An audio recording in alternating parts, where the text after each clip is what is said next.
y'Uwiteka ari nk'umusozi Siyoni utabasha kunyeganyezwa, uwo ruhamye iteka ryose, uwo ruhamye iteka ryose. Bibiliya yera ivuga abiringiye Uwiteka ari nk'umusozi Siyoni utabasha kunyeganyezwa, uwo ruhamye iteka ryose, uwo ruhamye iteka ryose. Uko ari wese wipfukira no kubapfakazi, kandi ntinawubesha mu mazu, indushyi n'abatagira shinge na rugero. Uko ari wese wipfukira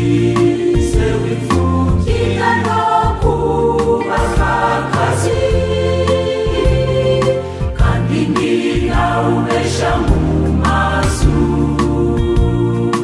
indushyi n'abatagira shinge na rugero.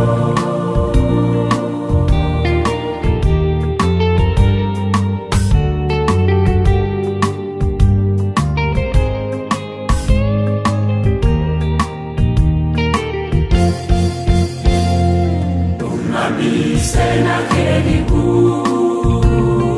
yibwiraga ko ashobora kwica umwami Hezekiya yishingikirije intwaro, imigambi ye ihinduka ubusa, imigambi ye ihinduka ubusa. Umwami Senakeribu yibwiraga ko ashobora kwica umwami Hezekiya yishingikirije intwaro, imigambi ye ihinduka ubusa, imigambi ye ihinduka ubusa. Uko umwami Hezekiya yiringiye gutabarwa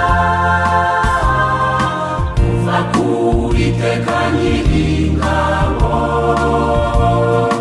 amukiza amaboko ya Senakeribu. Kuko umwami Hezekiya yiringiye gutabarwa kuva ku Uwiteka Nyiringabo, amukiza amaboko ya Senakeribu.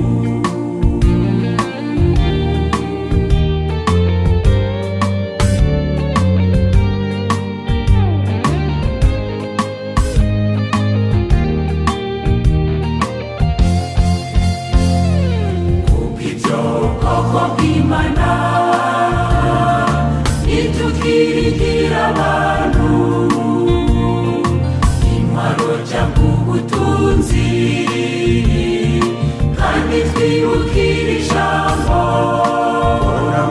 ukizwa n'uko ingabo zari nyinshi, ukizwa n'uko ingabo zari nyinshi.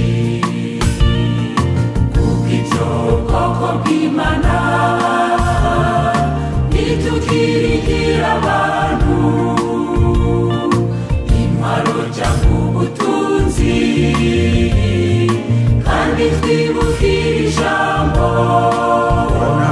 ukizwa n'uko ingabo zari nyinshi, ukizwa n'uko ingabo zari nyinshi. Mw'isi yose no mw'ijuru, Uwiteka niwe ufite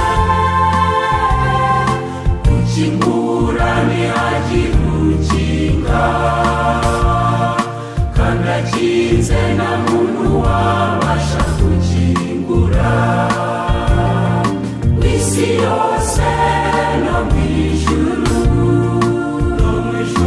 Uwiteka ni ufite gukingura ntihagira ukinga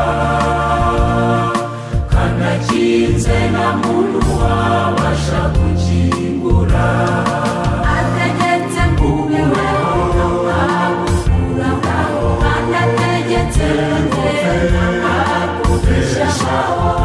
akubeshaho imfubyi n'abapfakazi mu mirire araboroheje cyangwa abakomeye Uwiteka niwe Mana tumwiringire araboroheje cyangwa abakomeye Uwiteka niwe Mana tumwiringire ategetse kubeho akugukuraho kandi ategetse akubeshaho imfubyi n'abapfakazi mu mirire araboroheje cyangwa abakomeye Uwiteka niwe Mana tumwiringire araboroheje cyangwa abakomeye Uwiteka niwe Mana tumwiringire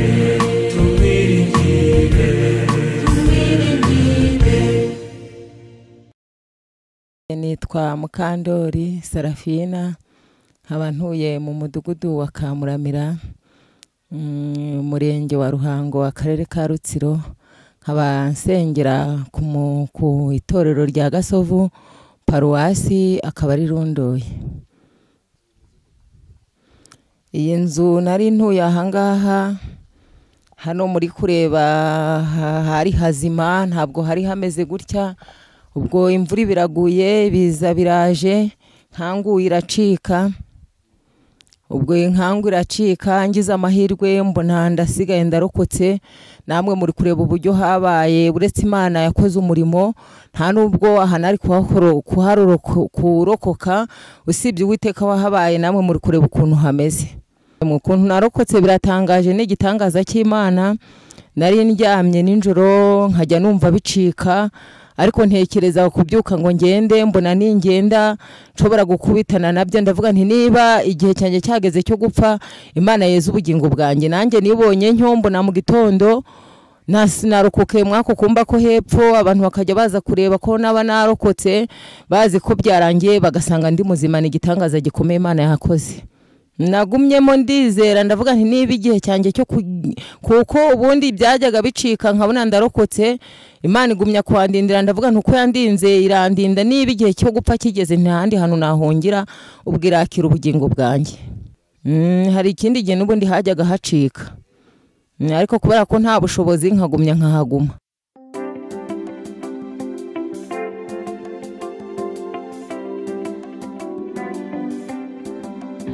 ishimye ryawe ishimye ryawe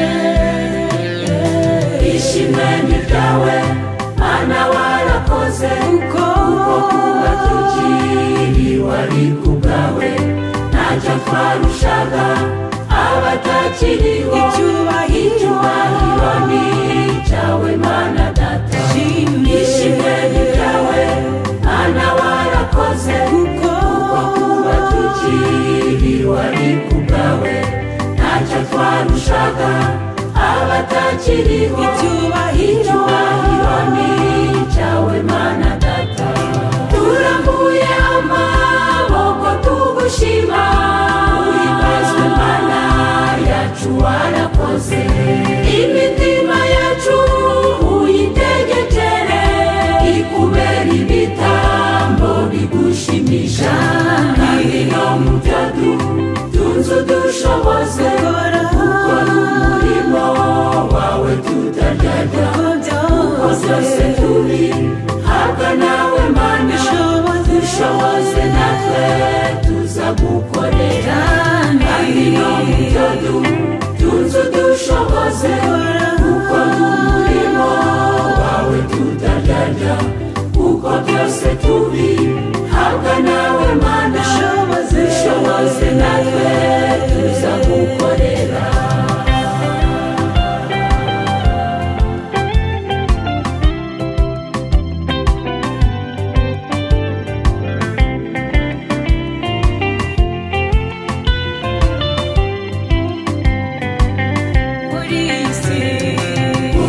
byinshi ubugingo bwacu n'imibiri ibyaha satani ateza n'impanuka byose warabiturinze habwa ikuzo muri iyi si dutuyemo hari byinshi ubugingo bwacu n'imibiri ibyaha satani ateza n'impanuka byose warabiturinze habwa ikuzo turambuye amaboko tugushima uhimbazwe mana yacu warakoze imitima yacu uyitegekere ikubera ibitambo bigushimisha kandi no mu byo tunze udushoboze kuko umurimo wawe tutaryarya kuko byose turi habwa nawe mana dushoboze natwe tuza gukorera kandi no mu byo tunze udushoboze kuko umurimo wawe tutaryarya kuko byose turi habwa nawe mana dushoboze natwe tuza gukorera